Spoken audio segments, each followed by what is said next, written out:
pagi, salam sejahtera bagi kita sekalian. Perkenalkan, nama saya Yana Samrika MPD. Saya adalah dosen di program studi pengolahan dan penyimpanan hasil perikanan, jurusan Teknologi Perikanan dan Kebaharian, Politeknik Negeri Nusa Utara. Video ini merupakan bagian dari pernyataan diri dosen dalam unjuk kerja Tridharma Perguruan Tinggi, khususnya bidang pelajaran. Dan pada kesempatan kali ini, mata kuliah yang saya ajarkan sesuai dengan bidang keahlian saya, yaitu kimia. Dalam video ini, saya akan memaparkan pelaksanaan pengajaran untuk mata kuliah kimia yang saya ampu di semester 1, program studi pengolahan dan penyimpanan hasil perikanan. Paparan ini mencakup 3 aspek utama. Yang pertama itu bagaimana menyampaikan materi, yang kedua bagaimana interaksi saya dengan mahasiswa di dalam kelas, dan aspek yang ketiga yaitu bagaimana sistem evaluasi yang saya terapkan di dalam pembelajaran. Mata kuliah kimia dengan kode PNU 107 merupakan mata kuliah wajib dengan bobot SKS 3 SKS, di mana terdiri dari 1 SKS untuk teori dan 2 SKS untuk praktikum. Mata kuliah ini membahas dasar-dasar ilmu kimia, stoikiometri, ikatan kimia, senyawa organik, kesetimbangan kimia, asam basa, titrasi, serta reaksi redoks dan elektrokimia yang diaplikasikan dalam pengolahan hasil perikanan. Capaian pembelajaran yang ingin saya kembangkan antara lain yang pertama, mahasiswa mampu menerapkan prinsip kimia untuk berkontribusi dalam pemecahan masalah sosial dan lingkungan. Ini merupakan CPNK 3. Yang kedua, mahasiswa menunjukkan sikap jujur dan bertanggung jawab dalam pengumpulan data hasil praktikum. Ini merupakan CPNK 1. Dan yang terakhir, yang ketiga adalah mahasiswa berkolaborasi dalam kelompok praktikum untuk mencapai tujuan pembelajaran. Ini merupakan CPNK 4. Dan seluruh capaian ini tercantum dalam RPS yang telah saya susun dan didokumentasikan di Sister. Hari ini kita akan fokus pada sub CPNK 7, yaitu mampu menyelidiki sifat asam basa pada sampel dengan melaksanakan praktikum pengukuran pH pada ikan segar. Pada pertemuan ke-9 dan 10, saya telah menjelaskan secara tuntas materi teori asam basa meliputi konsep Arrhenius dan Bronsted-Lowry, perhitungan pH, kekuatan asam basa, serta penerapan kesetimbangan kimia. Untuk pertemuan ke-11 ini, saya merancang pembelajaran berbasis praktikum dengan model problem-based learning, dan saya memilih model ini sangat sesuai untuk mengajarkan konsep yang aplikatif dan mendorong mahasiswa berpikir kritis dalam memecahkan masalah nyata. Media pembelajaran yang saya gunakan adalah modul praktikum yang telah saya susun dan juga slide presentasi. Inovasi yang saya kembangkan adalah pembelajaran berbasis proyek mini, di mana mahasiswa tidak hanya mengukur pH, tetapi juga mereka menganalisis hubungan antara nilai pH dan tingkat kesegaran ikan sebagai dasar pengambilan keputusan dalam industri perikanan. Demikian informasi yang bisa saya bagikan terkait mata kuliah kimia di program studi pengolahan dan penyimpanan hasil perikanan, dan berikut ini merupakan video pembelajaran yang telah saya lakukan secara tatap muka. Selamat menyaksikan. Selamat pagi semuanya. Pagi. Apa kabar hari ini? Luar biasa. Oke, mantap semuanya. Nah, baiklah, hari ini kita akan melanjutkan topik kita terkait asam dan basa. Seperti halnya minggu lalu saya sudah sampaikan bahwa hari ini kita akan melaksanakan praktikum terkait asam dan basa. Nah, hari ini adalah capaian pembelajaran yang akan kita lalui bersama, yang akan kita capai di hari ini. Yang pertama, harapan dari saya, kalian itu mampu menyelidiki sifat asam basa pada sampel. Nah, sedangkan untuk indikatornya itu yang pertama adalah ketepatan menghitung kekuatan asam dan basa. Jadi harapannya kalian dapat menghitung kekuatan asam basa atau pH dengan tepat. Kemudian yang kedua itu adalah untuk menghitung pH larutan asam basa, dan yang ketiga itu adalah menyelidiki sifat asam atau basa dari suatu larutan atau suatu sampel. Oke, nah ini adalah agenda kita hari ini. Jadi untuk penyelidikan atau praktikum kita hari ini, kita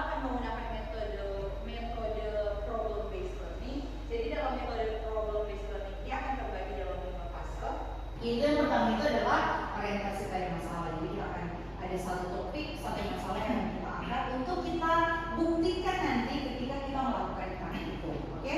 Kemudian untuk fase yang kedua itu adalah mengorganisasi untuk belajar. Jadi nanti kalian akan dibagi untuk setiap kelompok untuk melakukan praktikum nanti, penyelidikan nanti yang nantinya itu akan dilakukan dalam fase yang ketiga yaitu investigasi.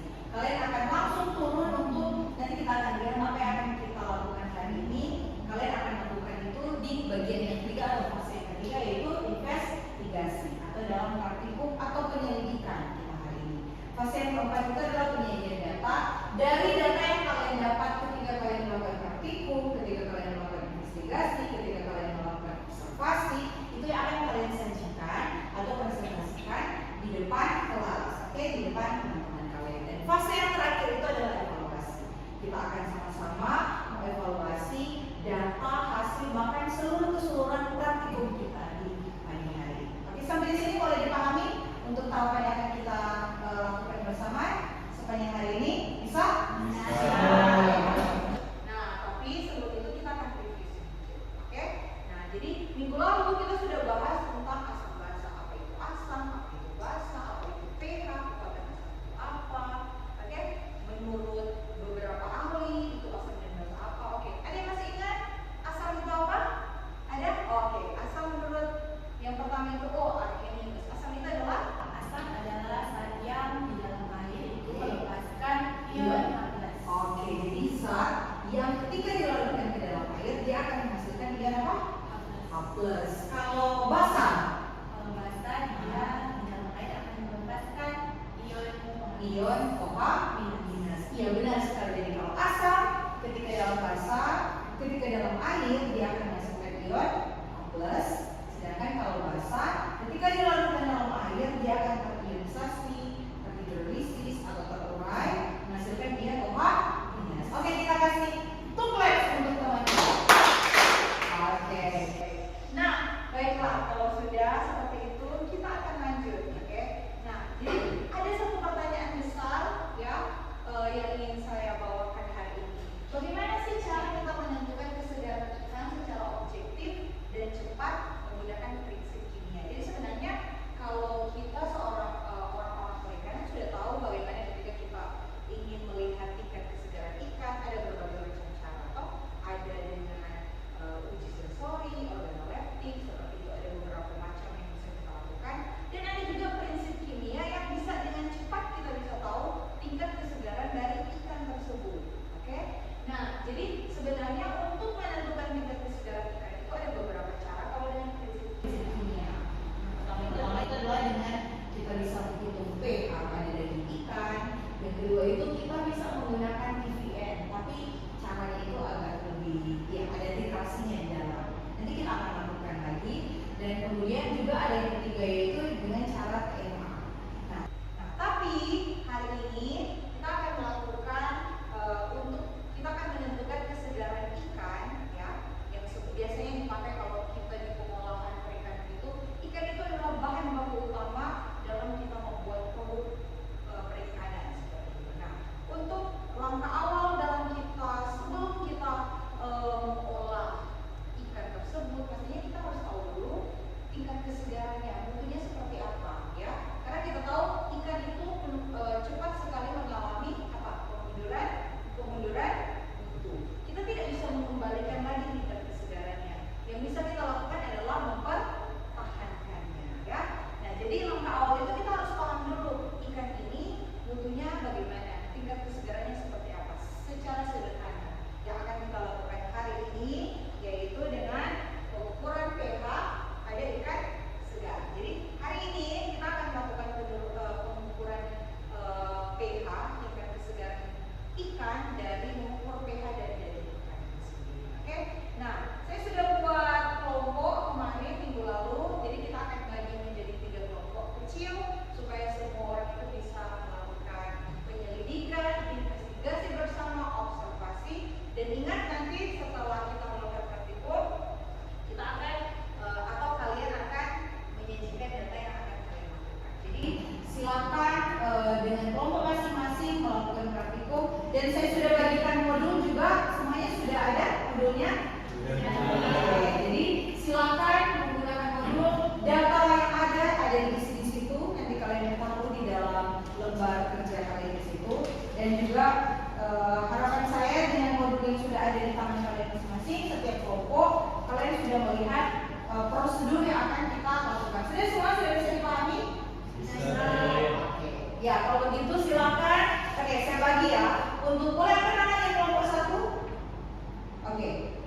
1 silakan meja kerjanya di sebelah sini. Kelompok 2 boleh angkat tangan? Oke, kelompok 2 meja kerjanya di sini dan kelompok 3 sisanya ya. Oke. Kelompok 3 meja kerjanya di sebelah sini. Oke, silakan. Kelompok 1 di sini, kelompok 2 di sebelah sini dan kelompok 3 di sebelah sini. Oke. Silakan semuanya ke meja kerja. Siapkan dulu alat dan bahan, perhatikan lagi modulnya untuk apa saja yang perlu disiapkan.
2. Untuk sampel ikan B yang sudah disimpan, Ukuran pertama 7,5, oke. ukuran kedua 7,2, ukuran ketiga 7,4, Oke, berarti rata-ratanya 7,3. oke. Kesimpulannya apa? Status kesegarannya untuk sampel A Masih tergolong segar karena pH-nya pH-nya 6,3 sampai dengan 5,3.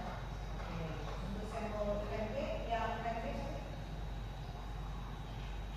kesegarannya Netral atau sudah dewasa ini. memasuki sifat biasa ya. Oke, mantap sekali. Mari kita berikan request untuk kelompok. Oke, kelompok terakhir, silakan kelompok 3. Rata-ratanya saja untuk ikan segar berapa rata-ratanya? Untuk sampel A ikan segar, ukuran pertama ada di pH 6,5, ukuran kedua 6,6, ukuran ketiga 6,6. Rata-rata pH di 6,5. Oke, kesimpulannya apa? Status kesegarannya?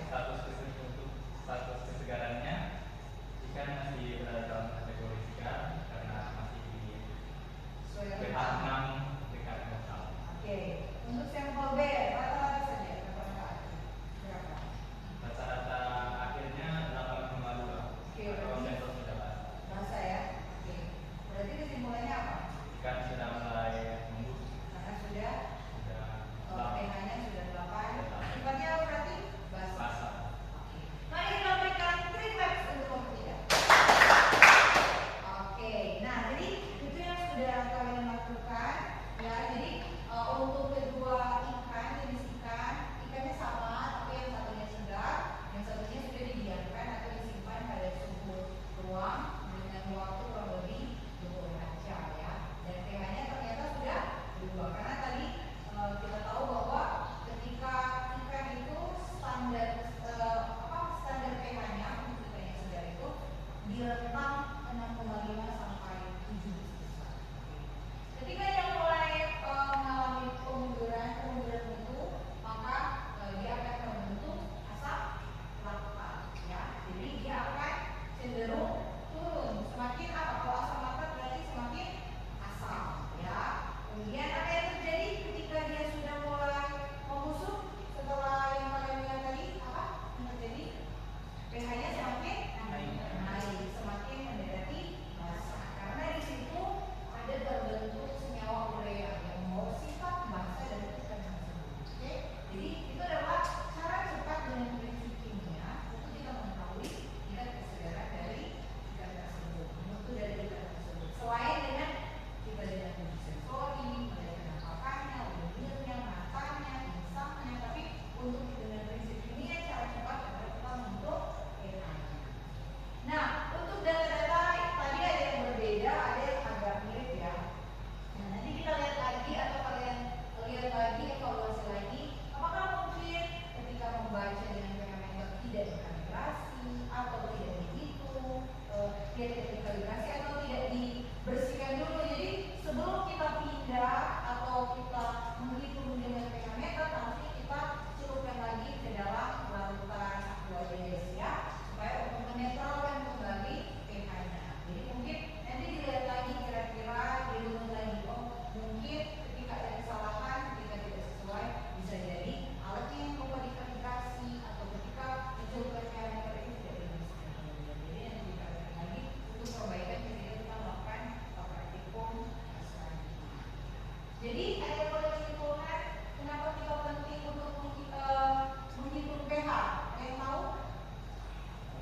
dan selamat siang. Demikian deskripsi singkat dan cuplikan video pembelajaran yang telah saya lakukan. Semoga dapat memberikan gambaran pada kinerja bidang pengajaran yang saya lakukan, khususnya pada mata kuliah kimia. Disampaikan terima kasih kepada seluruh tim penilai dan juga panitia sertifikasi dosen tahun 2026. Dan juga disampaikan terima kasih kepada Politeknik Negeri Nusa Utara, jurusan Teknologi Perikanan dan Kebarian, program studi pengolahan dan penyimpanan hasil perikanan, khususnya rekan sejawat, dosen dan juga mahasiswa. Demikian, terima kasih.